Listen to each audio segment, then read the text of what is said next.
Total accident. Your kid started it. My sister barked. On Christmas morning, my niece shattered my son's $1,300 iPhone. Everyone stayed silent.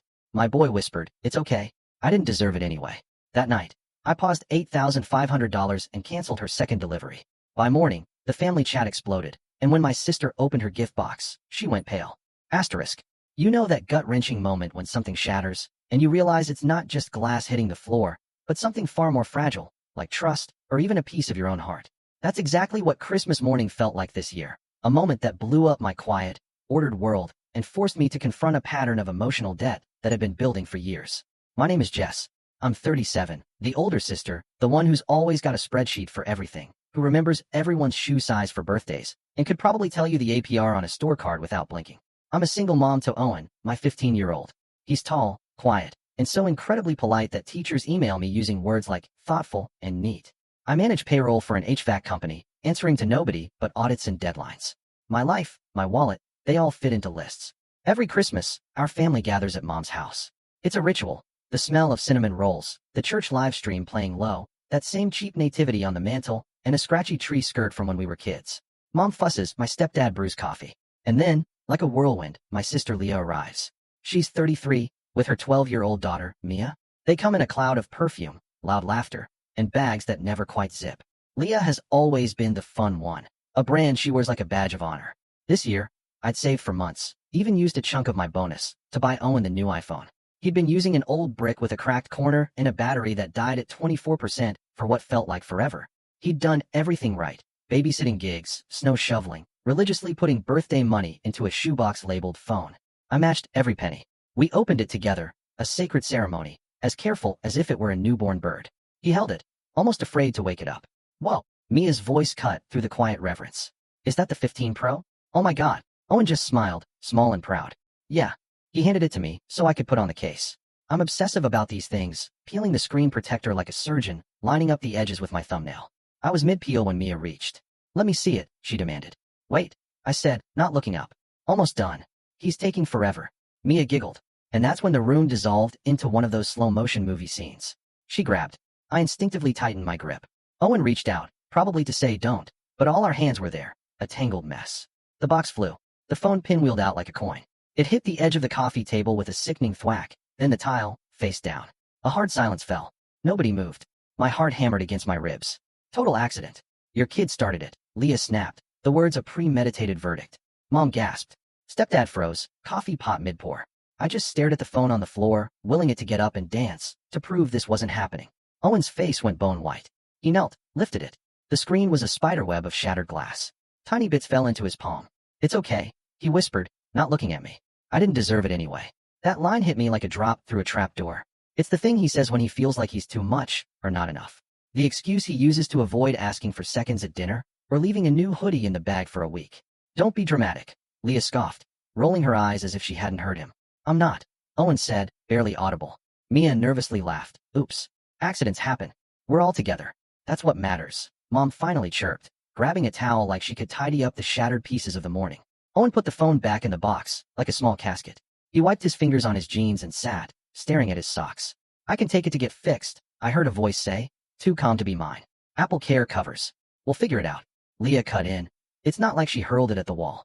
Your kid grabbed first. Total accident. It wasn't his fault, I said, sharper than I intended. Okay, but he had it, and wouldn't share, Leah countered. We teach sharing at our house. I was putting on the case. It's fine, Owen interjected, his voice flat. I'm fine. He curled his shoulders around himself, looking like he wanted to disappear into the couch cushions. I looked around the room. Nobody moved. This wasn't about a phone. It was never about a phone. Leah and I grew up with a mom who worked double shifts and a dad who vanished after our 9th Christmas. I learned to pack lunches that wouldn't get soggy. Leah learned to borrow, smile, and return something almost the same. I learned to safeguard Girl Scout cookie money. Leah learned how to get free guacamole. Now, I'm the bank sibling, a joke people make when they want money. Ask Jess. Mom would say, she knows numbers. Half compliment, half warning. I protect my kid. I pay my taxes early. I'm not fancy, but my bills have their own folders. Leah, she's in a constant in-between. She left Rob in the spring because he bored me. What that really meant was she moved back into a 2-bedroom with weird floors, works seasonal retail, and picks up gig work.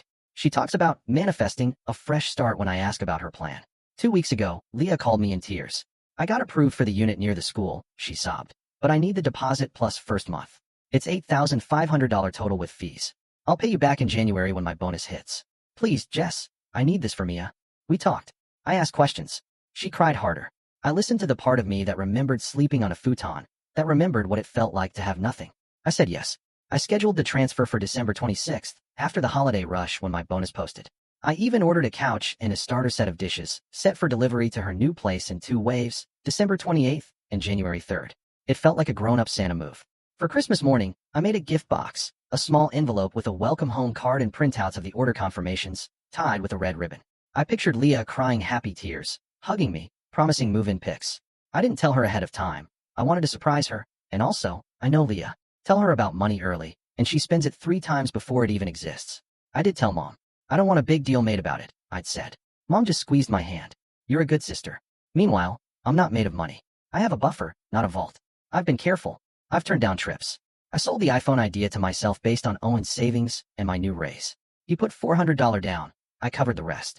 We're investing in a tool, not just a toy, I told him. He nodded like a small businessman. We added a case and a screen protector. We didn't add AppleCare Plus. We'll be careful, I said. That was my mistake. Or maybe the mistake was thinking people would be careful with our things. Leah's pattern with Mia is consistent. Mia is loud, messy, sweet, and the apology always comes with a shrug.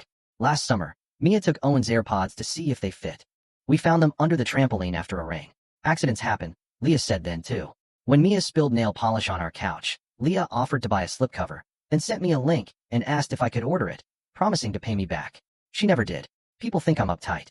They say I lecture. I count how many times I say it's fine when it isn't. I practice not exploding. I practice forgiving. I call it not lighting myself on fire to keep other people warm. My therapist calls it boundaries. We both laugh, because I hate that word. It sounds like a fence around your house with a sign that says, no fun. After the phone hit the tile, I waited. I waited for Leah to say, oh my God, I'm so sorry. We'll replace it. I waited for her to put a hand on Owen's shoulder. I waited for Mia to say, I'm sorry. I messed up. Nothing happened. Leah folded her arms. It's just a thing, she said. We're family. We don't keep score. But I do. I know how much $1,300 is, down to the hour. It's 2 pay periods, a Saturday OT shift, packed lunches, and saying no to takeout. It's Owen's money in a shoebox, and my money matching it, because I want him to see that effort meets effort. People will say it's just money. It's not. It's about teaching my kid he's allowed to have things, and keep them safe. It's about teaching Mia that accidents happen doesn't mean no accountability. It's about telling Leah that she doesn't get to rewrite reality because it's easier for her to sleep. I still didn't say anything. I picked up the shards of the morning and put them in a paper bag. We moved on to cinnamon rolls. Mom made a joke about sugar curing all problems. Stepdad said something about football. Mia made TikToks. Leah scrolled. Owen sat next to me, leaning his shoulder into mine. It's fine, he said again. I looked at his face. It was the face he had when he broke a plate at 5 and cried because he'd wasted a plate. The face from school pictures where he makes himself smaller so other kids don't get mad that he exists. I looked at the gift box I'd brought for Leah, tucked under the tree, red ribbon, neat edges. My handwriting read, for my sister, for your new start. I felt tired, like a winter that won't end. We made it through most of the morning on what I guess I'd call politeness fumes. Gifts were opened. Socks, candles, a cheap drone for Mia that hit the ceiling and fell into the tree. We ate ham at 2 p.m. Owen helped Mom in the kitchen. Leah took calls. That's her other pattern. Too busy to focus on a mess she made until it's no longer her problem. I waited. I waited for an apology. I waited for Leah to lean over and say quietly, hey, I'll make this right. I waited for her to show me the part of her that used to hold my hand when we crossed the street. At 3 p.m., as Mom lined up coffee cups like soldiers, I said, we need to talk about the phone. Leah didn't look up. It was an accident. I know, I said. Accidents still have consequences. She sighed. Jess, seriously. Mia grabbed it. While I was putting on the case. We were telling her to wait. It broke. It's new. I need you to take responsibility. Mia looked up from her phone. Oops is not an apology. I said, too sharp, then forced my voice down. I'm not trying to hurt anyone. I'm asking you to acknowledge it and make a plan to fix it. Are you sending me an invoice? Leah said, half laughing like I was being absurd. What do you want? A Venmo request with emojis. I want you to say you'll repair or replace it, I said. Leah snorted. With what money? I'm moving this week. Everything is accounted for. Your kid has a phone. It has a crack. Life goes on. The screen is shattered, I said. It's not usable. It was a big purchase. It was a gift. Why are you making this about money? Leah said. It's Christmas. It became about money when you had no respect for what we paid, I retorted. It became about something else when Owen said he didn't deserve it. Leah rolled her eyes so hard I could feel the breeze. Oh my God, he's 15. He's dramatic. Next, you'll say I traumatized him. Mia, do you have something you want to say? I asked, turning to her. She shrugged. Sorry. She said it like a question, like she was reading a sign that said, say sorry to move on. Do you mean it? I pushed. Leah threw her hands up. Okay, we're done here. I'm not letting you interrogate my kid. Mom tried to step in. Girls, Mom, no, I said. I looked at Leah. You asked me for help. You're moving into an apartment. I'm helping you get that because I love you and I love Mia. But love isn't me erasing everything you do that's inconvenient. Leah's face went still. Are you threatening to not help me because of a phone? I'm telling you this is a pattern, I said. When Mia's actions cost you something, you turn it into an accident nobody can fix. I'm not doing that anymore. You're cruel, Leah snapped. Who holds money over their sister's head on Christmas? Who weaponizes generosity? I stood up. My hands shook. I'm taking Owen home, I said, my voice barely steady. We'll sort the phone out tomorrow. I'm not doing this here. On the drive home, Owen stared out the window. Snow clung to the branches. The radio played songs we didn't know. Hey, I said, you deserve that phone. You deserve good things. Even if something bad happens. He didn't answer for a minute. It's fine, he said, which is teenage for, it's not fine and I can't talk about it yet. We got home. He went to his room. I made a grilled cheese and set it outside his door. He didn't touch it. I sat at the kitchen table and opened my laptop. My bank app stared back at me. My heart poked my ribs. The scheduled $8,500 transfer to Leah's new landlord sat there like a loaded truck. The couch company confirmation email sat in my inbox with 2 deliveries set. December 28th and January 3rd. I reread my own note in the gift box I packed. For your new start. Love you. Conditions, communication, rent payments on time, Mia's chores list. Let's do this right. I thought about Owen saying he didn't deserve it. I thought about teaching him that we walk away when someone tells us our boundaries are cruel. I thought about what my therapist would say. At 9:27 p.m., I paused the $8,500 transfer. I clicked cancel on the January 3rd couch delivery. I left the December 28th delivery for now. It felt like taking my hand off a hot stove. Then I took the gift box out of my tote, untied the ribbon, and slid in a new note in my neat handwriting. Love is not keeping score, but it has rules. We replace what we break. We apologize like we mean it. Until we agree on that, the move-in help is paused. We can talk on Tuesday.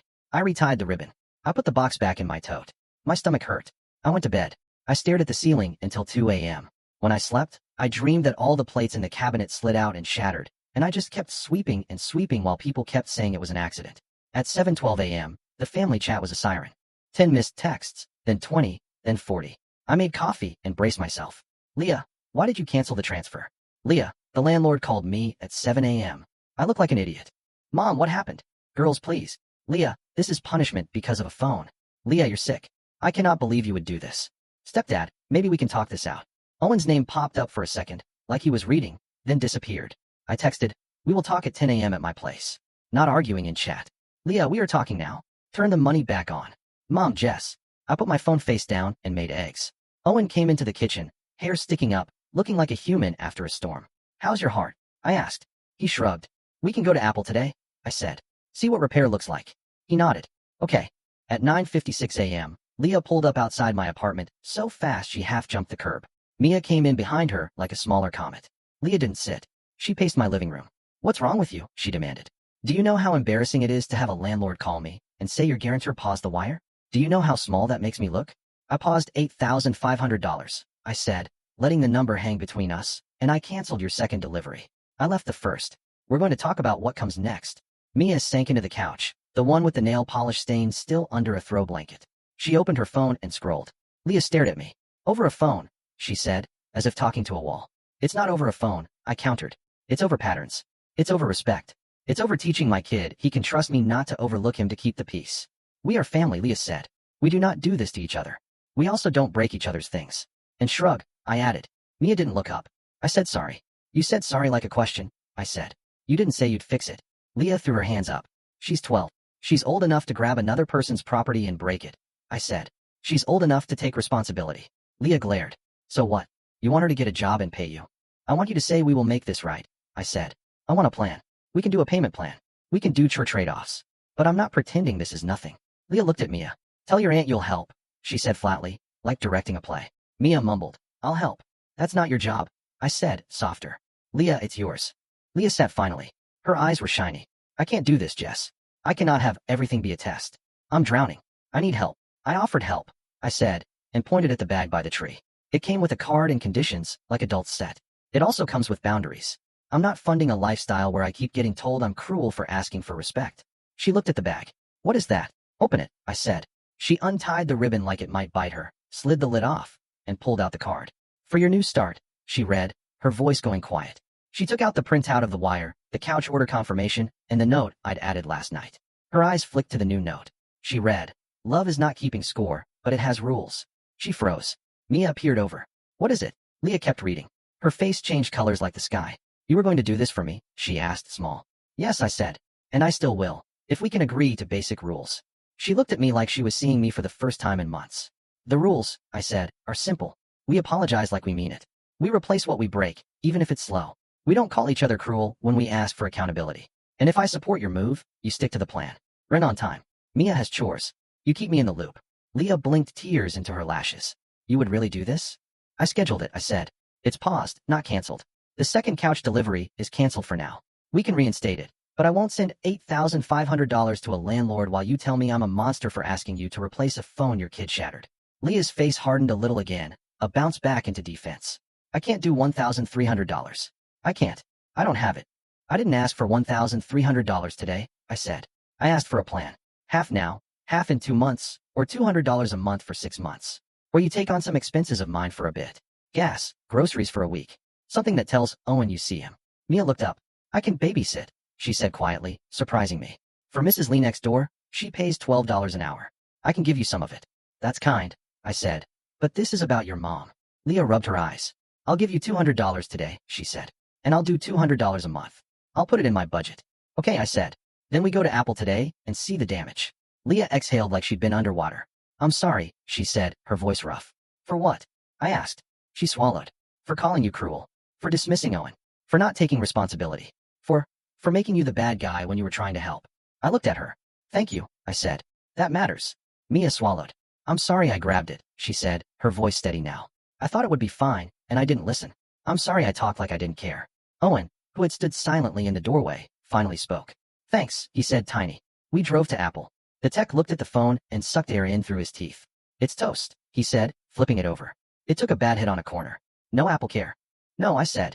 Screen and back glass plus labor puts you in replacement territory, he explained. $1,199 for the same model if you trade in the broken one. Leah flinched. Is there a cheaper one? We can go down a model, he said. Or a refurb, but you'll still be in the high hundreds. Leah looked at me. Do you need him to have that exact one? I looked at Owen. He looked at the floor. We picked it, he said. We saved. I did the math in my head. My plan had room. Leah had a plan now too. We'll do the replacement, I said. Leah's jaw tightened like she was swallowing a pill. Okay, she said. $200 today, then payments. I paid. It hurt, but it felt right. Owen held the new phone like a second try at something fragile. He didn't take off the plastic until we were home. By 4 p.m., the family chat had turned into a different conversation. Mom sent heart emojis. Stepdad sent a thumbs up. Leah sent. Jess and I talked. All good. I will be handling the phone. We are good on the apartment. Thank you, Mom. Sisters, love you both. I reinstated the $8,500. I called the couch company and reinstated the January 3rd delivery. The reps said, we still have the order in our system. Consider it done. I texted Leah privately. I'm proud of you. This is adulting. She wrote back, I hate when you say that then. But also thank you. A week later, I walked into Leah's new apartment with a set of kitchen towels and a CVS bag of command hooks. The couch was there. It looked good. Mia had a chore chart on the fridge in purple marker. Trash, dishes, homework. My gift box card was taped next to it. Leah had written boundaries at the top and underlined it, but she'd drawn a smiley face after the word, like she needed to soften it to swallow it. Owen sat on the new couch and showed Mia the lock screen wallpaper on his replaced phone. It was a photo of them when they were little in a kiddie pool, water wings like orange donuts. They laughed.